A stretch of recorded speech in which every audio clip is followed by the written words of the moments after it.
일본에서 천황 다음으로 영향력 있는 인물 한 사람을 꼽으라고 한다면은 일본인이라면 누구나 예의 없이 마쓰시다 고노스케라는 사람을 꼽습니다.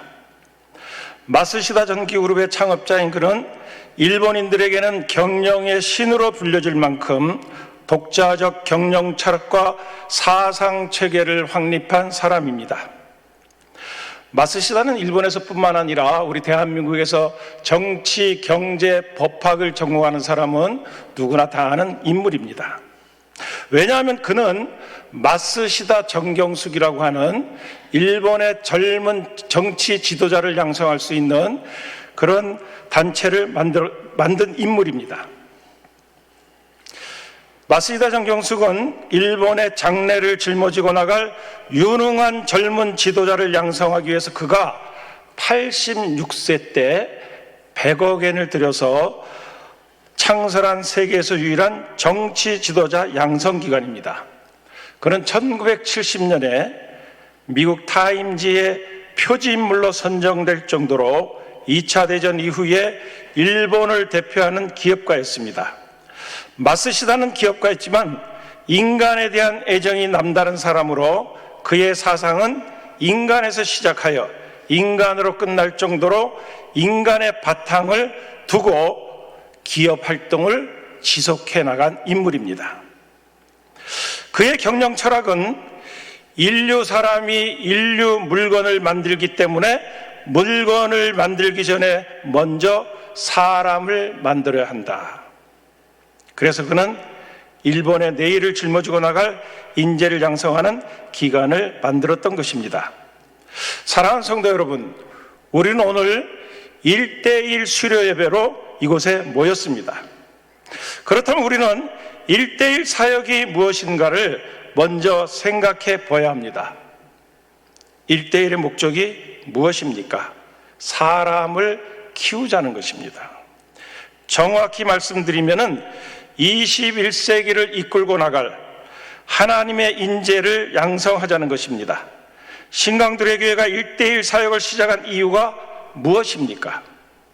신강들의 교회의 목회 비전인 남북 통일을 준비하기 위하여 성도들을 예수 그리스도의 강한 군사로 양육하여 이 시대에 영향력 있는 사역자들로 세워나가기 위해서입니다. 다시 말씀드리면 21세기를 이끌고 나갈 전천후 리더를 양육하기 위함이고 거룩한 통찰력을 소유한 참된 영적 리더를 양육하기 위함이고 지성과 감성과 영성의 전인격을 겸비한 균형 잡힌 리더를 양육하기 위함이고 교회와 세상을 동시에 이끌고 나갈 탁월한 평신도 사역자를 양육하기 위해서입니다. 현재 한국교회는 다음 세대를 살리기 위해서 엄청난 노력을 합니다. 여러분, 다음 세대를 살려야 됩니다. 교회의 미래인 다음 세대를 살려야 되는데, 여러분, 이 다음 세대를 누가 살려야 되겠습니까? 기성세대인 우리가 살려야 됩니다. 그렇다면 우리가 먼저 교육에 대한 비전과 눈을 떠야 됩니다.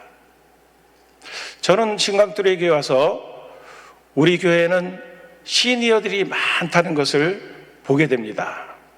여러분, 인생의 전반전에 각자 자기의 분야에서 최고의 삶을 살던 사람들이 인생의 후반전에 어떻게 하는 삶이 가장 최선의 삶일까요?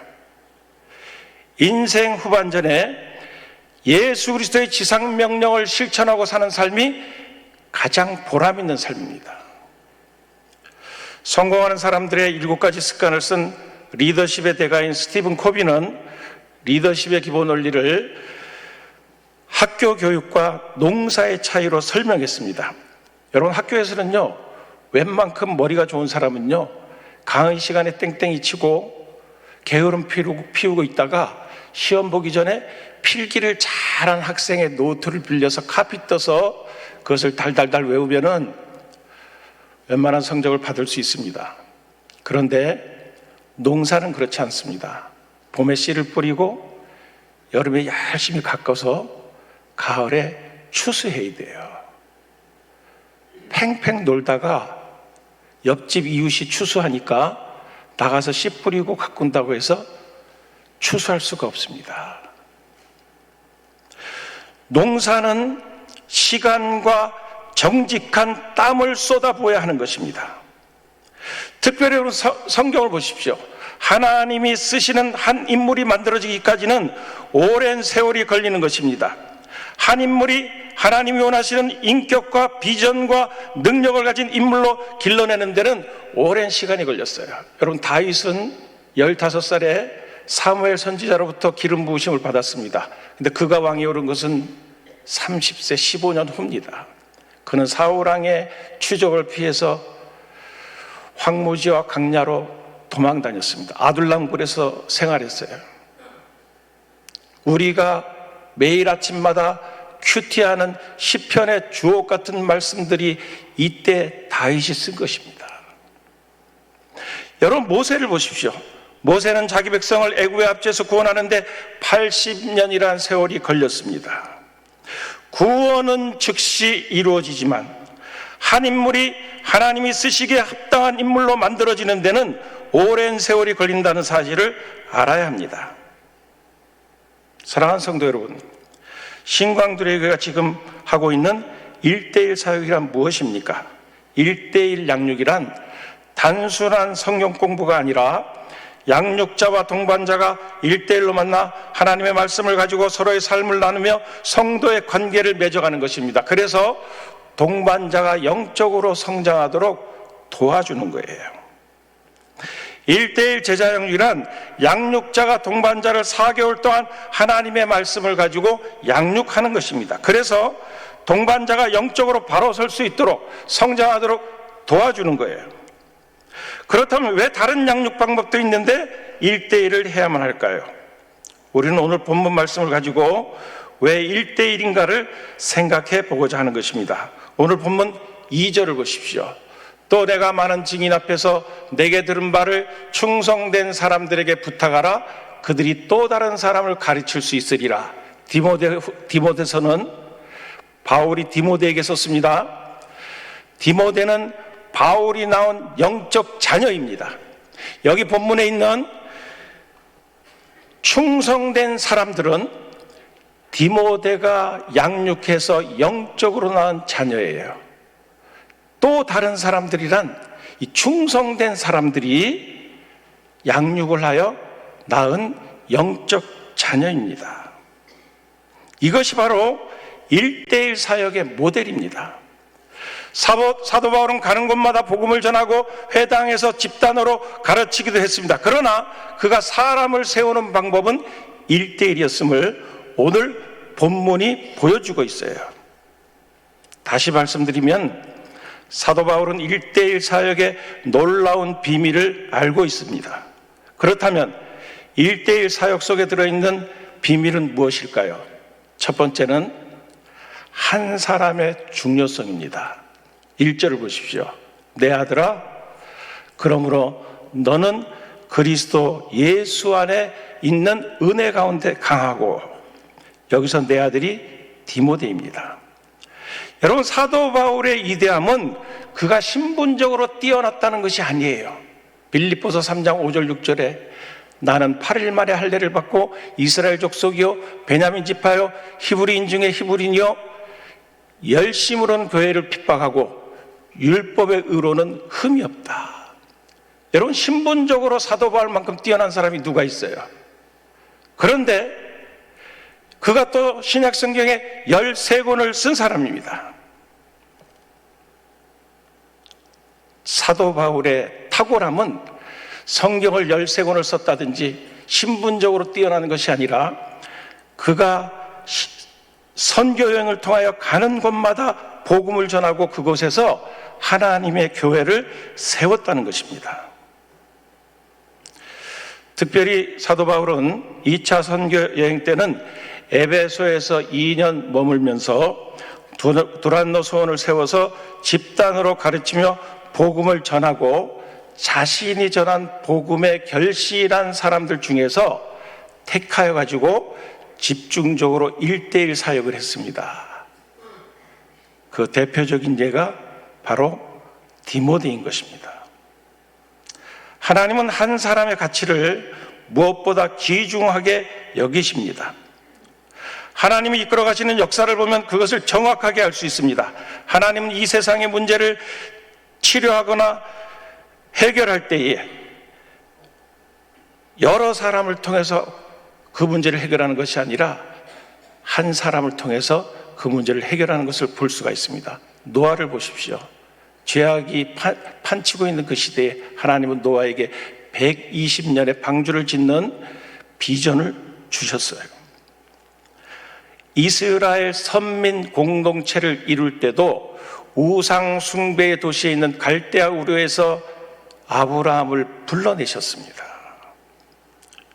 이스라엘을 430년간 애굽의 종살이에서 구원하실 때도 하나님은 모세 한 사람을 세웠습니다. 여러분, 교회사뿐만 아니라 세계사를 보더라도요, 한 사람의 영향력은 엄청납니다. 한 사람 마음에 때문에 지금 20억의 인구가 죽어가고 있습니다. 한 사람 히틀러 때문에 600만 명의 유대인이 죽었습니다. 한 사람 레닌은 세계 역사를 80년 동안 냉전 체제 속에 가두었습니다. 초원에서 짐승들을 먹이면서 한걸어이 지내던 소수의 부족을 역사상 가장 큰 제국의 주인공으로 만들었던 것도 한 사람 칭기스칸이었습니다. 그리고 그 한 사람의 영향력이 사라지자 그들은 다시 몽골 초원으로 돌아가 지금까지 그곳에 머물러 있습니다. 이처럼 한 사람의 가치는 대단한 것입니다. 사도 바울은 이 한 사람의 가치를 누구보다도 알고 있었던 사람입니다. 그렇기 때문에 그런 오랜 시간을 걸려서 이 사람을 양육하는 이 1:1의 방법을 사용하셨습니다.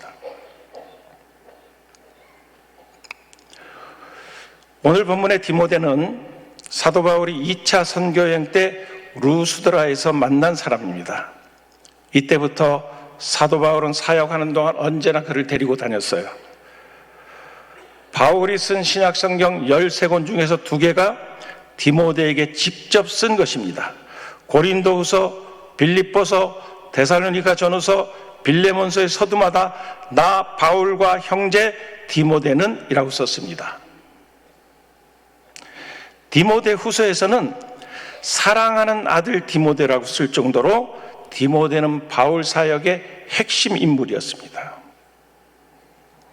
바울이 옥에 갇힐 때, 고통당할 때 바울을 돕고 그와 함께 사역을 계속해 나갔습니다. 이처럼 바울과 디모데는 1:1로 시작하여 놀라운 관계를 발전시켜 나갔던 것입니다. 우리 신강투례 교회가 1기 동반자 과정을 했는데요, 양육자하고 동반자가 얼굴도 모르고 나이도 모르고 신앙의 정도도 몰랐어요. 근데 지나고 보니까요, 1:1은 남자와 남자, 여자와 여자를 하거든요. 이성끼리는 못해요. 근데 이성보다도 더 친해졌어요. 일주일에 한 번씩 만났는데 안 만나면은 보고 싶다는 거예요. 여러분, 1:1은 이런 기가 막힌 묘미가 있습니다. 사랑하는 성도 여러분, 1:1은 한 사람의 가치가 얼마나 중요한 것을 보여주는 놀라운 사역입니다. 내가 양육한 이 사람이 향후에 어떤 영적인 거인이 될 수 있는지를 우리는 가늠할 수가 없어요. 내가 지금 1:1로 양육하는 이 한 사람이 모세가 될 수도 있고 다니엘이 될 수도 있고 노아가 될 수도 있고요. 어떤 사람은요, 어떻게 1:1로 해가지고 어떻게 다 교육하냐. 여러분, 오늘 본문 디모데후서 2장 2절은요 승법의 원리를 가르쳐 주는 거예요. 승법의 원리를. 한 사람이 한 사람을 1대1 양육을 하고 그 두 사람을 해서 4명이 되고 그렇게 해서 10년이 지나면요 1024명이 됩니다. 근데 1년에 한 사람이 2사람을 했어요. 그러면 10년 후에는요 100만 명이 됩니다. 한 사람 1년에 3번 하기는 물리적으로 힘들어요. 근데 2명까지는 할 수 있어요. 그렇게 나간다고 하면은요 1대1 사역은 엄청난 파워풀한 사역이에요. 우리 1대1 사역 속에 들어있는 이 비밀을 우리 것으로 만들어야 됩니다. 자, 1대1 사역 속에 들어있는 두 번째 비밀은 1대1은 스승과 제자의 개념이 아니라 아비와 자녀의 관계라는 거예요. 1절을 다시 보십시오. 내 아들아, 그러므로 너는 그리스도 예수 안에 있는 은혜 가운데서 강하고. 바울이 디모데를 향해서 부르는데 호칭이 내 제자야라고 부르지 않고요 내 아들아 이렇게 부르고 있습니다. 1대1은 표면적으로는 제자 양육입니다. 그런데 내면으로는 제자 양육이 아니에요. 바울은 왜 이렇게 불렀을까? 바울은 디모데를 영적으로 낳았기 때문이에요. 1대1은 가르치는 사역이 아니라 낳는 사역이에요. 이 핵심을 잡으셔야 됩니다. 고린도전서 4장 15절에 바울이 뭐라 그랬습니까? 그리스도 안에 1만 스승이 있으되 아버지는 많지 아니하니 그리스도 예수 안에서 내가 복음으로써 너희를 낳았습니다. 바울은 양육을 스승과 제자의 개념이 아니라 아비와 자녀의 관계로 보고 있는 거예요. 갈라디아서 4장 19절에 바울은 자기가 낳은 갈라디아의 자녀들이 잘못된 교리에 빠져서 어린아이 같은 수준에 머물러 있으니까 안타깝고 애타는 심정으로 이렇게 얘기합니다. 너희 속에 그리스도의 형상 이루기까지 다시 너희를 위하여 해산하는 수고를 한다. 한번 출산했는데 말 안 듣고 이단에 빠지고 곁길로 가는 거예요. 그러니까 다시 너희를 위하여 해산하는 수고를 한다. 사랑하는 성도 여러분, 여러분이 반드시 기억해야 할 것인데 그것은 1대1은 낳는 거예요. 오늘 영상 보셨죠? 로봇다리 수영 선수 김세진. 엄마가 친엄마가 아니에요. 보육원에 있었는데 이 엄마가 얘를 데려다가 키웠어요. 근데 다리가 없는 애를 키운 거예요. 이 김세진이가 이 엄마를 뭐라 그럽니까? 배 아파서 자연분만, 배 아파서 난 것도 아니에요. 제왕절개에서 난 것도 아니에요. 우리 엄마는 나를 가슴으로 낳았다. 여러분, 1대1 양육자는 동반자를 가슴으로 낳아야 돼요. 여러분 한번 생각해 보세요. 저도 마찬가지예요. 제가 여태까지 오면서 공부를 하면서 내 인생의 진로를 결정해주고 학문의 지식을 전달해준 큰 스승들이 많이 있었습니다. 그런데 선생님은 선생님이에요. 선생님하고 부모는 틀려요. 부모는 하나님이 생명을 창조하신 그 생명을 전수해 주는 사람이에요. 그게 자녀잖아요. 저는 양육자는 기다려줄 줄 아는 사람이 양육자라고 생각합니다. 여러분, 하나님이요, 우리 기다려주지 않으면요, 번개를 치면 여기 다 죽어요. 하나님이 기다려주시기 때문에 우리가 이렇게 그냥 사는 거 아니에요? 여러분, 자녀들이 말썽 부릴 때 그 자녀를 기도하면서 기다려줄 줄 아는 부모가 되어야 됩니다. 1대1을 하다 보면요, 그 동반자가 뭐 성경 암송도 잘 안 해와요. 예습도 잘 안 해와요. 어떤 때는 대면을 할 때는요, 뭐 시간도 지각도 하고, 그리고 엉뚱한 대답도 하잖아요. 근데 틀린 답을 얘기해도 틀렸다고 지적하지 않고 잘했다고 하면서 더 좋은 대답이 있으니까 들어보세요. 이러면서 가르쳐 주는 거예요. 여러분, 결혼한 사람이 사랑하는 사람하고 결혼해가지고요, 10달 후에 자기 자녀를 낳듯이 양육자는 빠르면 4개월, 느리면 6개월 안에 동반자를 낳아야 됩니다. 이렇게 해서 영적으로 자식을 낳으면 그 자식은 절대 버릴 수가 없습니다. 여러분, 대한민국 교회가 왜 이렇게 갈등이 많습니까? 목사와 성도가 가르치는 단계에 있으니까 목사가 성도를 낳아야 되는데 머리로 가르치기만 하니까 갈등이 많은 거예요. 사랑하는 성도 여러분, 예수님이 이 땅에 사신 일 중에 가장 위대한 일은 다음 세대를 준비하셨어요. 여러분, 예수님의 주종목이 뭐예요?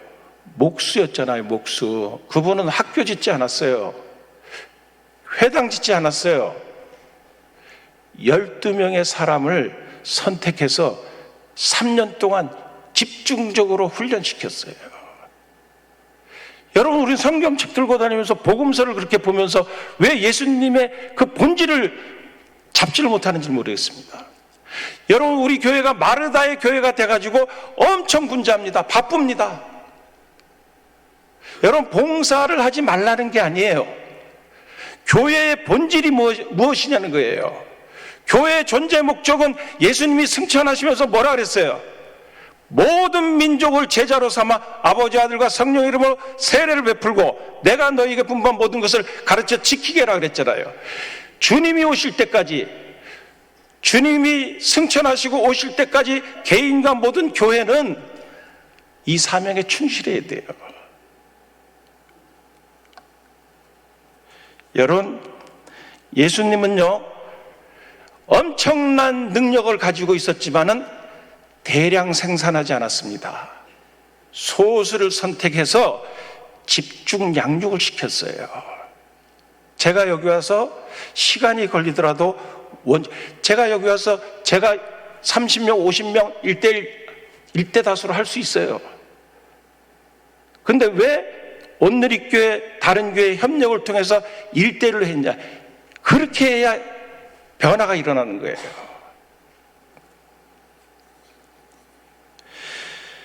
오늘 우리가 양육하는 한 사람을 하나님의 시각으로 바라보면은 수년 내에 우리 신강들의 교회는 놀라운 부흥을 할 것입니다.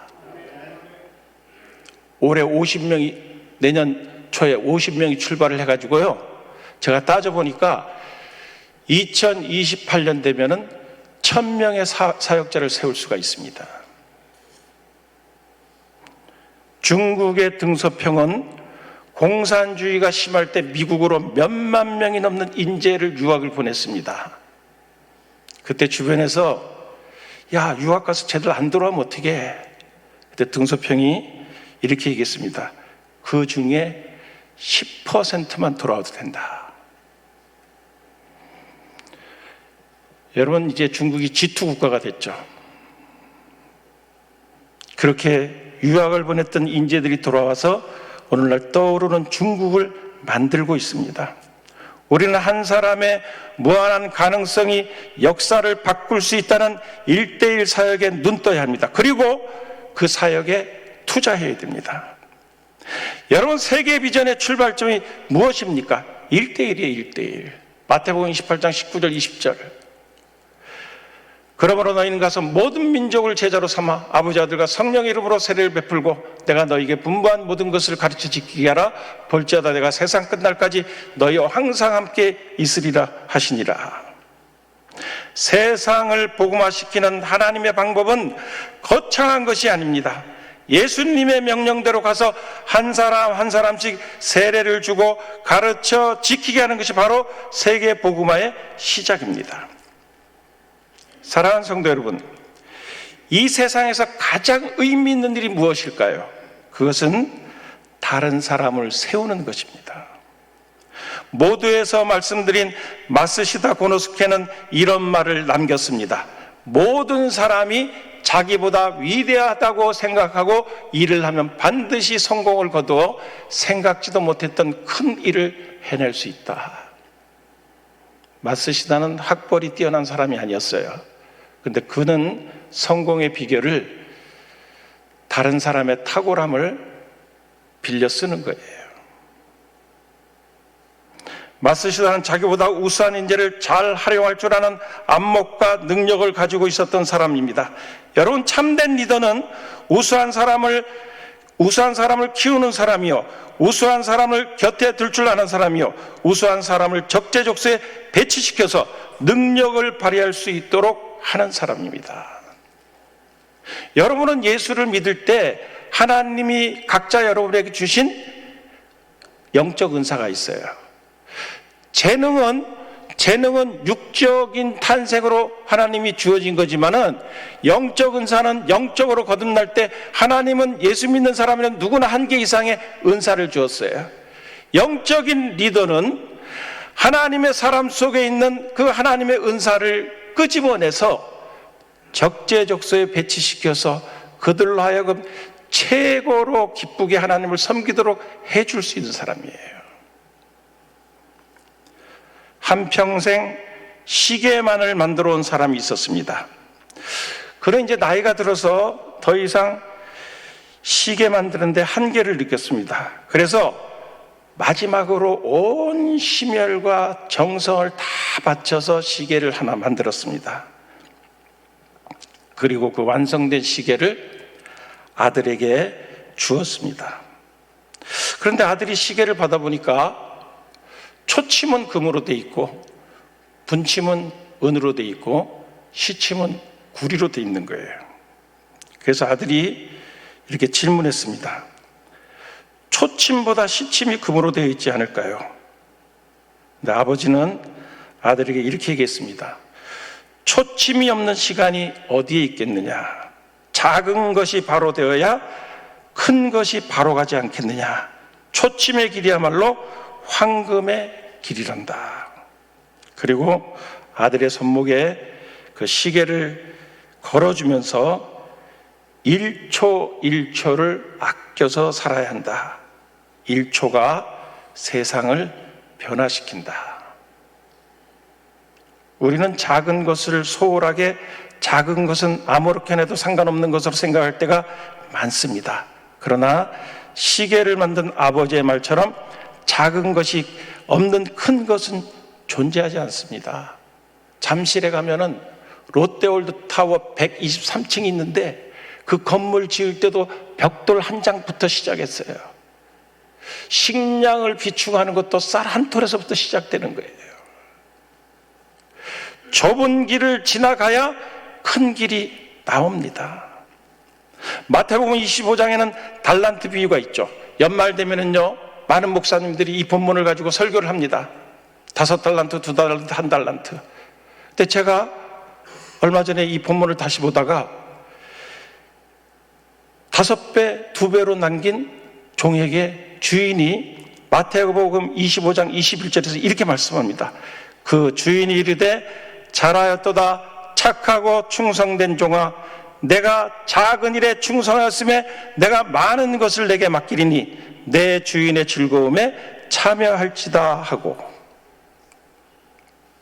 주인이 이렇게 칭찬합니다. 내가 작은 일에 적은 일에 충성하였음에 내가 많은 것을 너에게 맡기리라.